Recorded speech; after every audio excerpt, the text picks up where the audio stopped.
Hey friends, today I'm going to show you everything you need to know to stop paying for elderberry syrup and make your own. Hey there, if we haven't met, my name's Moggy, and this is Half-Acre Harvest, where I homemake, homeschool, and homestead our half-acre property with a 9-to-5, and I'll help you do the same if that's what you want to learn. So today we're making elderberry syrup, and I'm going to teach you everything you need to know from harvest to preservation. So come on over. So what we have here is the common black elderberry that grows in my area of north central Washington. The branches have a lot of pith inside. Okay, so we are back at my house, and I'm not sure I got all the footage I wanted when I was in the woods, so I just want to go one more time really quickly over identification. So the bush again is generally between 6 and 12 feet tall. Sometimes they can get a little bigger if they're really happy. The leaves are paired, so you can see that there's pairs of leaves going up the stems. This one's a little bit hidden. So pairs. They're arrow-shaped. They're shiny on top, dull on bottom, and they're toothed along the edges. The berries can be shiny dark, or sometimes they have this dusty coating, and both of those are fine. They grow in clusters like this, and they grow pretty much everywhere. Don't worry, if you're not sure about identifying these, I promise there's a crunchy mom or a granny in your neighborhood who would love to help you identify them. So these can be kind of fussy to pick off of the stems.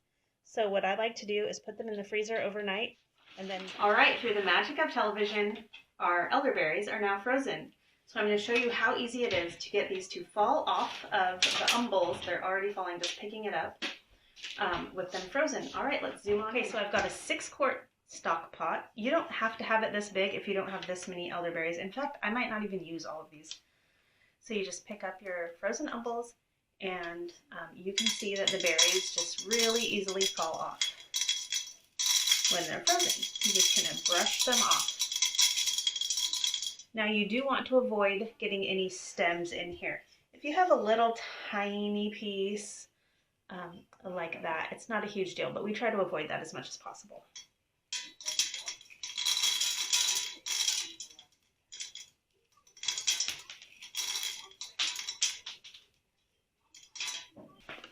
So most of these actually fell off in the freezer and were already just on the pan. And this is actually enough for a whole nother batch. So I'm going to set these aside and save them in the freezer so that if a friend needs some over winter, or if I find that I run out, I can just make more syrup. So I'm just going to set these ones aside. And then I'm going to take a quick peek through here and make sure that I've gotten any chunks of stems out. There's always just a few little guys like this. But truly, freezing these does make it so much faster and easier than it is if you try to do it while they are fresh. So they don't have to be, fully solid frozen. Just a few hours in the freezer will do the trick. I did overnight because I happened to go out picking after dinner last night and we were just running out of time.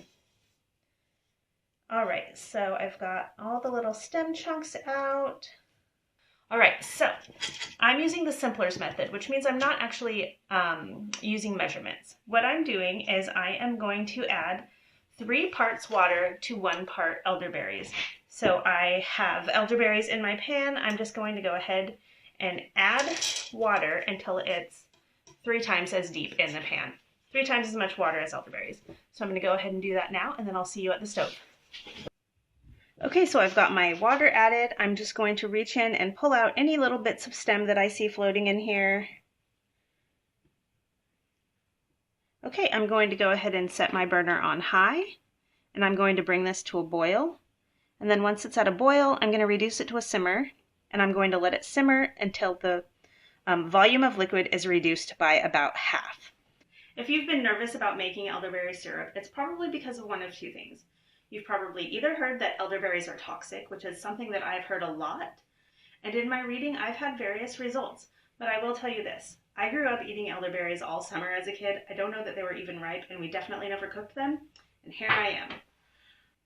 I also have tons of friends who take this regularly throughout the winter, and so far nobody's had any ill effects. If you're concerned, I do recommend you talk to your own doctor and do your own reading, but this is something that we have found to be very helpful for our family. Another thing is maybe you just don't know where to get elderberries. I'm pretty sure they grow in your neighborhood. Maybe they don't if you live very deep in the inner city, but I have seen them growing along almost every highway I've ever driven. I've seen them on almost every hike I've ever done. I see them in people's backyards. And a lot of people don't even know that they're useful. So if you see someone growing in someone's yard, stop and ask them. Maybe they'll trade you some berries for some finished syrup. So I'm not sure if you'll be able to tell with the steam coming off the pot, but our liquid has now reduced by about half, and I'm going to go ahead and show you the next steps. Yeah, unfortunately with the steam, I'm not sure you're going to be able to see this, but when you do this at home, you will be able to see a pretty clear line on the inside of the pot. You can tell how much it's reduced because it leaves a really clear line on the side of your pot. So what I like to do at this point is go ahead and grab a potato masher, and I just smash around and make sure that all the berries have released their juice. Pretty much they have by this point. It's really not an issue. Just a quick smash. Just like that. And then I grab a relatively fine strainer, and I'm just going to take a ladle and strain right back into the pot. But I'm straining out these berries. And I just give them a little smash as I strain.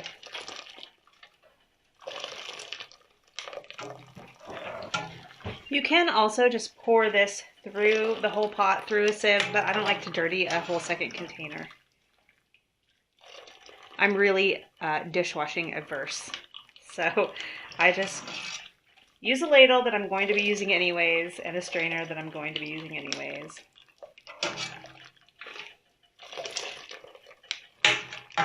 And then as I ladle this into jars, I'll also use the strainer to make sure that I've just really gotten all the berries. It's not a big tragedy if a few berries make it into your finished jars.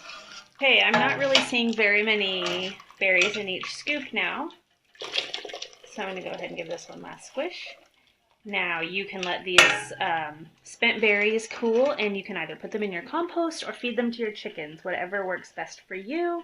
You can also just throw them away if that's what you prefer.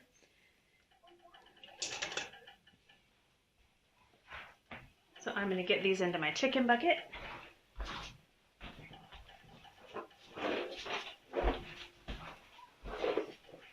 I like to use these old Folgers cans as chicken buckets. So whatever compost or food scraps we have just get gathered in here during the week, and then whenever we're going out to feed, we take it out with us. Okay, so what I'm going to do now is go ahead and strain this juice into prepared jars. One tip I like to do is keep my jars inside my canner so that they're nice and hot and already pre-scalded.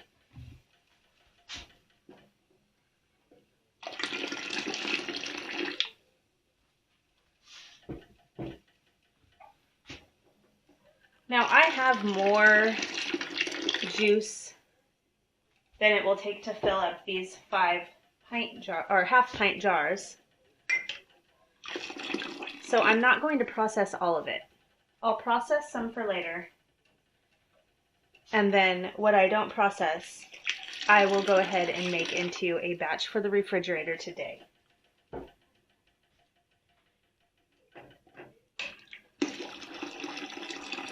All right. Hey guys, as you can see, I'm not in my kitchen, I'm in my car. And the reason for that is that during editing, I discovered that the clip where I actually can the juice was corrupted, and so I could not upload that to my editing software. So my house was in chaos this morning. We're getting ready for backpacking. I had to get ready for work, kids, dogs, all kinds of chaos. So rather than try to explain it there, I decided I would just pull over by the river on my way to work and give you a quick explanation for canning. It is just a basic water bath can, with the one exception that you do need to add lemon juice. The reason you need to add lemon juice is that some varieties of elderberries and grown in some locations are not quite acidic enough to be water bath canned. So just as an added safety measure, you do want to go ahead and add 1.5 teaspoons for each half pint. Now, obviously you double that if you're using a full pint jar. So then when you're ready to use your elderberry extract or juice, what you do is you pull it out of storage and you just mix it 1-to-1 with raw honey. And it can be a little bit tough to get it to mix in. So you just have to be patient. You don't want to warm up your honey. Again, that makes it not raw honey anymore. Yeah, and then what I do is I give it to my family in a shot glass. I call it our flu shot. Is that geeky? That's probably geeky. I don't care. It's who I am. Anyways, I want to thank you for hanging out with me. I hope I've been able to demystify elderberry syrup a little bit for you. You really can do it. It's seriously just fruit juice mixed with honey. It's not hard. Thanks for hanging out with me. I know you have a lot vying for your time, and I appreciate you spending a few minutes with me today. Catch you next time.